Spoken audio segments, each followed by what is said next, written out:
Hey guys, I'm Heidi Priebe. Welcome back to my channel, or welcome if this is your first time here. Today on this channel, I want to talk about a term that I came across fairly early on in my attachment healing work that really appealed to me, but that I never found a proper definition for that I could really sink my teeth into. And that term is emotional sobriety. So I believe that the first person who came up with this term was Bill W., who is the founder of Alcoholics Anonymous. And he referred to this term as having a proper balance between yourself, your fellows, and your higher power. And in this video, I'm going to talk more later on about what I think he meant by that, as well as how you can use this term, even if you kind of instinctually hate the term higher power. I'm not going to ask you to find God here. But this is one of those terms that I read and kind of instinctually felt like there was something there inside of it for me. It was kind of like, yeah, I don't know exactly what emotional sobriety is or what it means to me yet, but I know that it's something I want. So this video is essentially just me making a video for myself 3 years ago with a little bit more clarity about what that term now means to me, as well as how to practice it. So how do you take this idea of staying emotionally sober and actually bring it into your life in a consistent and actionable way? So, like most terms of psychology, I like to look at what the term they were modeled on literally means. So when we talk about sobriety from something like drugs or alcohol, usually what we are referring to is being in an unaltered state of consciousness. So if I have not consumed any agents that are impacting my ability to perceive the world around me clearly, we call me sober. And the same is true mentally and emotionally, because just like we can get addicted to certain substances, we can also get addicted to certain patterns of thought or emotion that distort our ability to see reality clearly. So that can look like things like limerence and fantasy addiction, where we're kind of blurring the line between fantasy and reality and assigning highly positive traits to other people that might not be mirrored in their true personality. It can be things like compulsively needing to think of ourselves as self-reliant and assigning ourselves characteristics of invulnerability that we stick to even in times where being open and vulnerable and accepting help from other people might be the wiser option. It can look like patterns of rumination, obsessive thought, or physiological responses that come online that are out of our conscious control. So things like the fight, flight, freeze, or fawn response might arise for us in moments where we're not encountering a true threat, but our body thinks we are. And so it very quickly starts distorting our physiology to respond to a threat that isn't truly present. So this I kind of liken to the experience of getting addicted to a substance either mentally or physically. So you can get mentally addicted to, let's say, alcohol. You can just start to compulsively think about it all the time and feel panicked when you don't have it. But you can also become physically addicted to alcohol. Your body chemistry can start to change once you start drinking regularly for long enough, to the point where withdrawing from alcohol can actually cause physical issues. And the same is kind of true when it comes to our emotional system. So we can get consciously addicted to certain thought patterns, but we can also get physiologically addicted to them. So once again, those are those patterns of fight, flight, freeze, or fawn that come online in situations where they might not be strictly the best possible responses, but our body has learned to generate them for us without us consciously wanting that to happen. And the reason why I want to make that distinction is because the more we talk about emotional sobriety, both in this video and out in the real world, it can feel really easy to just kind of assume it's a moral failing when you are not being emotionally sober, when in reality, these can be deeply ingrained patterns, and so we're not going to be able to break them all at once. The best we can do, and we're going to get into this when we start talking about how to practice emotional sobriety, is become highly aware of when and why we flip into non-sober states. Sometimes it is a conscious choice or a semi-conscious choice to slip into these states. Something like a romantic fantasy I can decide to put myself into, but something like a nervous system response I cannot as easily decide to just not have. So in this video, we're going to talk about how to start inching our way closer to a state of more frequent emotional sobriety. There's actually a term that I really like from dialectical behavioral therapy, which is wise mind. When you are in wise mind, you're able to integrate both your emotions, which you're aware of and in touch with logic and reason about a given situation. So you're able to hold those two things at once, value them both as important, and make choices accordingly. And all of us have this state available to us when we feel well regulated, which is synonymous with when we feel physically and emotionally safe. So the process of achieving emotional sobriety means the process of developing more and more moments in which we can access that wise self that feels safe enough to access all of the emotions that are genuinely present in our bodies, as well as competent enough to understand and make sense of them in a way that helps us make wise, integrated decisions. So something else that I found very comforting to think about early on in my attachment healing journey was that secure attachment is not like this level of a video game that you unlock, right?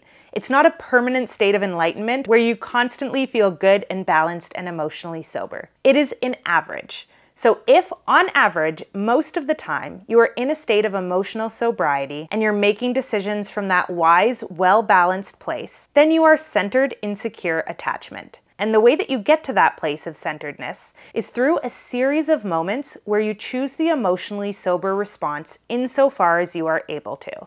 So you do not have to do it perfectly. You do not have to get it right 100% of the time, but every time you choose an emotionally sober response, you're slowly working your way there. The same goes for every moment when you realize I'm not emotionally sober, and you choose to acknowledge that and leave the major decision making to your wise, regulated self, who you know is going to come back online at a later point once you've found a way to make yourself feel both physically and emotionally safe. So now that we've got the defining out of the way, I want to move into how to practice emotional sobriety. So I've broken it down into what I believe is a very sober series of steps. So this is not, once again, about achieving perfection. It's about making small progress from wherever you are starting from. Step 1 in this process is very simply learning to tell the difference between when you are emotionally dysregulated and when you are emotionally sober. Now, for some of us, this is going to look more obvious than it is for others. Often those who err a little bit more anxious on the attachment spectrum are going to be quick to recognize when they're very activated. And the reason for that is because it tends to be a very high intensity feeling. On the flip side, those who err more avoidant tend to deactivate in moments of high stress. So what that looks like is more of an emotional numbness. So it might actually be experienced as a lack of emotional distress or a lack of any sort of feelings of attachment to a situation, even if logically you know that normally you feel quite attached to that situation. But I want to be clear, it doesn't matter where you're starting from. This can be a tricky thing to pinpoint because part of being emotionally intoxicated is your mind trying to convince you that you are in fact in your right frame of mind and you ought to act on it. So there is one thing I have found that consistently helps me pinpoint in retrospect when I was and was not in a state of emotional sobriety, and that is regret. So when I walk away from a situation and 2 days later or 6 months later experience a high degree of regret over how I handled it, that tends to be an indication to me that I may not have handled it from an emotionally sober place. Now, regret is not always a perfect indicator because sometimes my feelings of regret are coming out of a present moment fawn response, let's say. So it's an imperfect system and you have to try to get as honest as humanly possible with yourself in mapping your own sobriety levels. But all you're doing at stage 1 of this process is developing as much of an awareness as humanly possible of what it feels like to be in a secure, wise, integrated, calm state where you feel as though your emotions are manageable and you're able to make sense of your experiences versus a state where you feel either heightened emotion or a significant present moment lack of emotion. Another key indicator might be how much you are in story. So are you noticing yourself telling yourself a whole bunch of stories about right and wrong and what other people should or shouldn't do and making a bunch of comparisons and judgments and noticing your body kind of further respond to those comparisons and judgments and stories about what should and shouldn't be happening? Or are you able to just kind of experience your emotions very directly? So how clear does your own emotional experience feel to you? For myself, being in story is almost always an indication that I'm not emotionally sober. When I'm emotionally sober, I'm able to look at most situations and go, I feel angry, or I feel hurt, or I feel hopeful, whatever it is. I usually have a very clear and direct first-person experience of what I am feeling. When I am not emotionally sober, I have a whole bunch of stories and justifications and rants I want to go on, or I might feel holier than thou, or I might feel significantly lesser than another person, right? When we are emotionally sober, for the most part, we can hold a sense of respect for ourselves and respect for other people. And if it feels really difficult to do either one of those things, that's okay. It's just likely an indication that you are not in a state of emotional sobriety, where you are seeing things calmly and clearly. In a state of sobriety, you can dislike things about yourself or the other person, but it doesn't feel like this huge deal, right? If you don't like someone, you just don't spend time around them. In an emotionally activated state, it might feel like we desperately need to change people, to get something out of them, or to preserve our own pride, or prove to ourselves that we're okay. So once again, step one is just about noticing your patterning. What is it like for you to be emotionally sober and to be perceiving reality accurately and to be understanding your own emotional responses versus what does it feel like to be emotionally intoxicated and to be either really caught up in or really detached from your emotional experience? And then we move on to step two, which is starting to notice and name our triggers. So what tends to flip us into an emotionally intoxicated state fairly consistently? So a very easy example for a lot of those of us who are insecurely attached is that being around our families might very quickly trigger us into a state of emotional intoxication. We might go home to visit our families and find ourselves feeling either instantly more combative and snappy and annoyed, or more shut down and dissociated and deactivated, or an entire range of things in between. So for most of us, there are certain people who tend to trigger an emotionally non-sober response in us. There can also be certain situations, certain environments, let's say certain types of social situations, certain workplace environments, whatever it is. The goal here is just to take what you learned in step one and start mapping it out so that you can learn to start predicting which situations you are likely to not be emotionally sober in. Once again, you cannot just decide one time to be emotionally sober and then do it forever. These are deeply ingrained responses. So to get to the point where we are usually sober, we first have to account for the fact that we are going to have to spend a long period of time just learning how to navigate non-sobriety with minimal side effects. So what we're doing here is figuring out which situations or which people or which feeling states inside of us trigger the belief inside of us that we are not capable of dealing with the emotions that come up around that thing. So I have another video called Emotional Self-Containment, what it is and how to practice it, or something like that I will link in the description of this video that talks about how to deal with those triggers when they come up in our system. And in my opinion, that's a really important part of developing emotional sobriety. But for now, all we're doing is figuring out what those trigger points are. And if you're still struggling and you don't really know what those triggers are, just try to make some guesses.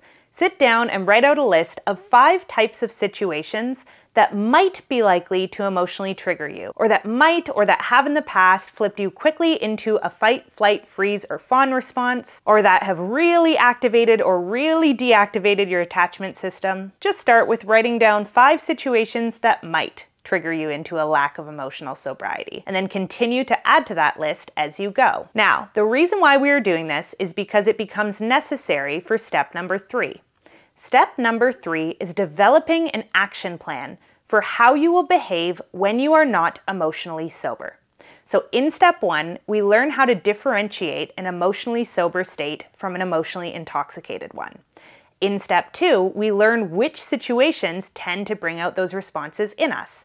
Now, if you are able to notice you're not emotionally sober when you are not emotionally sober, kudos to you. That's a very high-level skill. And most people, including secure people, really struggle to do that. So the purpose of step 3 is to decide for yourself, when you are in wise, regulated mind, what is important to you, which things you definitely do not want to do when you are not emotionally sober, and how you can start developing some rules or boundaries or guidelines for your own behavior that you will follow all of the time so that you do not start making important decisions from a place of being emotionally hijacked. So I kind of liken this to when I was in university, I would get drunk a lot. That was one of my early coping mechanisms. And when I would get drunk, my favorite thing to do was to call everybody I knew and try to convince them to come out to the bar. And I did not care if they answered the phone and told me they were in bed and wanted me to stop calling. I would call 4 more times. I had no shame. And often the next morning, I would have shame. And I would go, ooh, I really wish that I had not harassed everybody to come out last night. So I eventually made a rule for myself where I went after I have had 4 drinks. That was the line at which I recognized it was highly likely that my judgment was going to become impaired. I am not allowed to use my phone unless it's to call a cab. So it doesn't matter how good of an idea it feels to me in the moment. If I have had 4 drinks or more within a relatively short period of time, I'm not allowed to call anybody and invite them out, even if, once again, in that moment, it feels like a phenomenal idea. And then when I was drunk, I would have to adhere to my sober reasoning because I knew in my mind, if this is that important to sober me, there must be a really good reason why I don't want to do this, even if right now it feels like I do. She made such a big deal about sticking to this bottom line. And this is exactly the way we need to be treating our emotional intoxication. If I know that around a certain person, I'm going to naturally want to fawn and say yes to anything they ask of me, maybe I have a bottom line rule for myself that if I'm around this person, there is a high chance I'm in an emotionally intoxicated state. So if they ask me to do anything, I'm not going to give them an answer until I've had 24 hours to myself to think about that thing, and then I will get back to them. That's a very simple bottom line rule I can follow when I'm in an emotionally intoxicated state. If they ask me for something, I need to tell them that I need time to think about it and then take some time to myself. Even if in the moment I feel 100% sure that this time I'm actually emotionally sober and actually it's totally okay for me to agree to this thing. Doesn't matter, bottom line rule, right?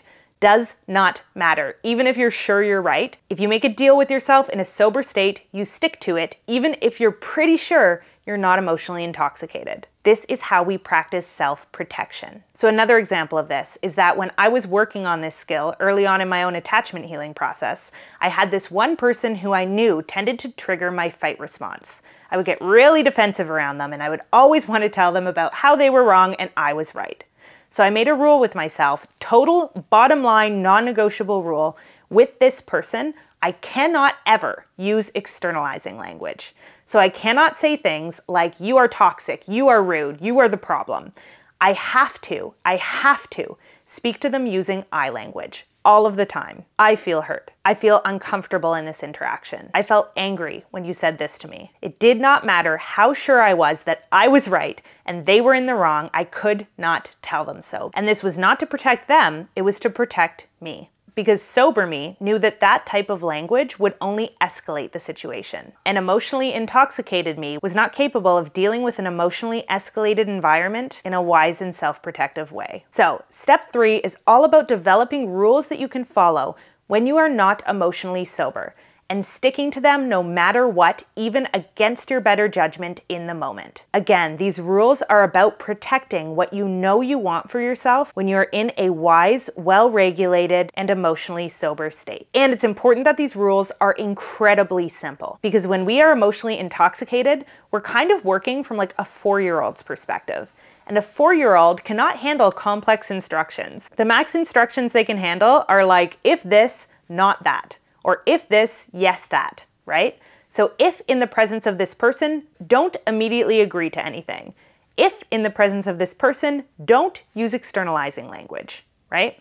It has to be super, super simple and super black and white. Because again, your emotional 4-year-old self is not capable of understanding and following rules that are more complex than that. What's much more likely to happen is that they will give up and just go with the trigger, if the rule is not incredibly simple to implement and follow. And this leads us to step number 4, which is overall work on beginning to tolerate the difficult emotions that tend to be the things that trigger you into an emotionally intoxicated state. So if you tend to kind of freeze and go quickly offline anytime you feel a sense of shame, it might be helpful to learn how to sit with and integrate shame so that it doesn't flip you into an emotionally intoxicated response pattern.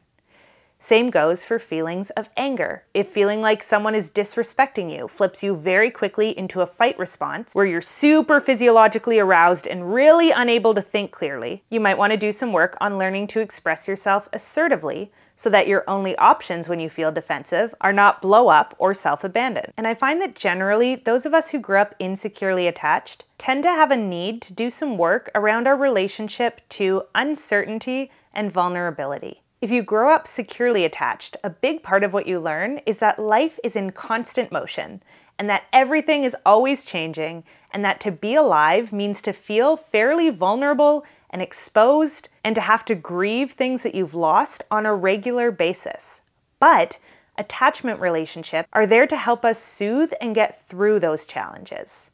Versus if you grew up with an avoidant-leaning attachment style, you're more likely to tell yourself the story that you can make the world predictable by just making sure, unconsciously of course, that you never experience your own vulnerability. Which does not mean you're invulnerable, it just means you develop patterns of thinking and feeling that distort your experience of that vulnerability, so you believe that it isn't there. But this can often give way to highly neurotic thought patterns, because if you're neglecting your true emotional experience, a lot of things stop making sense.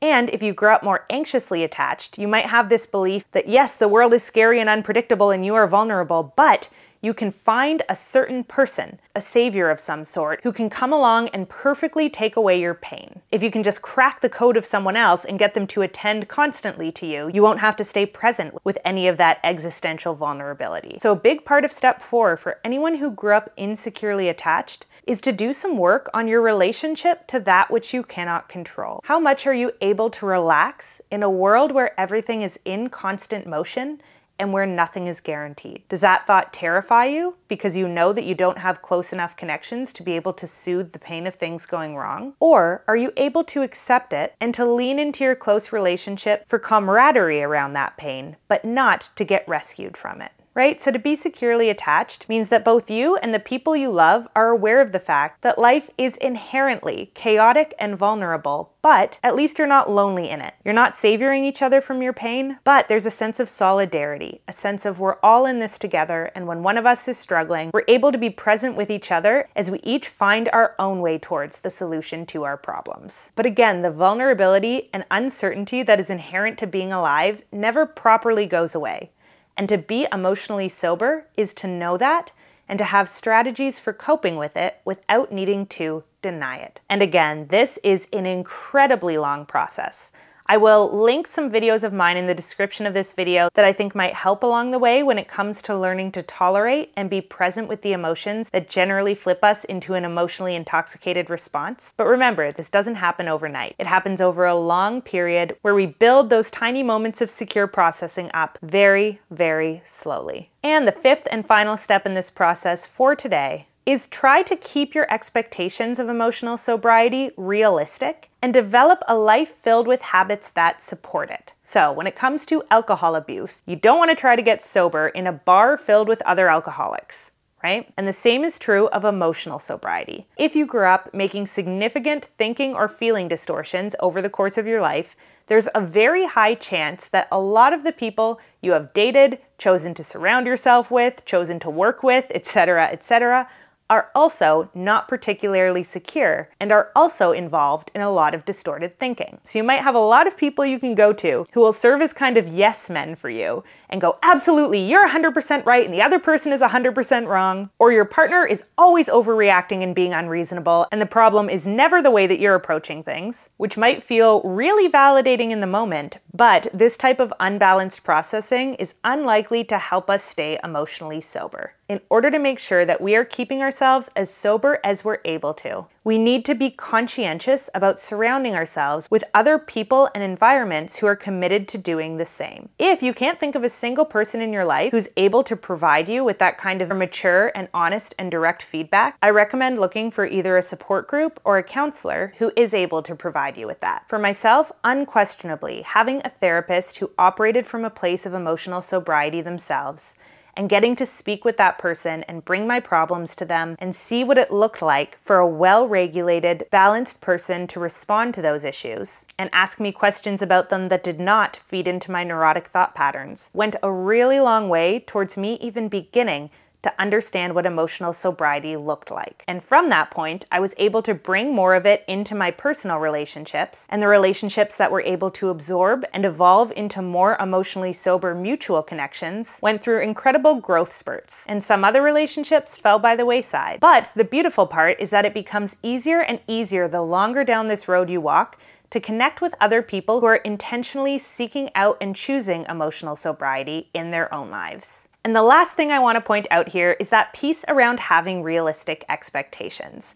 When you have an addiction to anything, whether it is a substance, whether it is a thought pattern, whatever it is, normally we develop that addiction because it was a response to very real pain that we found intolerable. And I think it can be really common for people to think that sobriety, either literally or emotionally or both, is going to be the solution to them feeling bad all the time, when in reality, it's going to give you a more direct, unaltered experience of your own pain, right? So you're not going to suddenly feel better the more emotionally sober you are. What you are going to feel is your true feelings, whatever those are. I don't think I actually knew what grief and sadness and raw pain felt like until I got emotionally sober.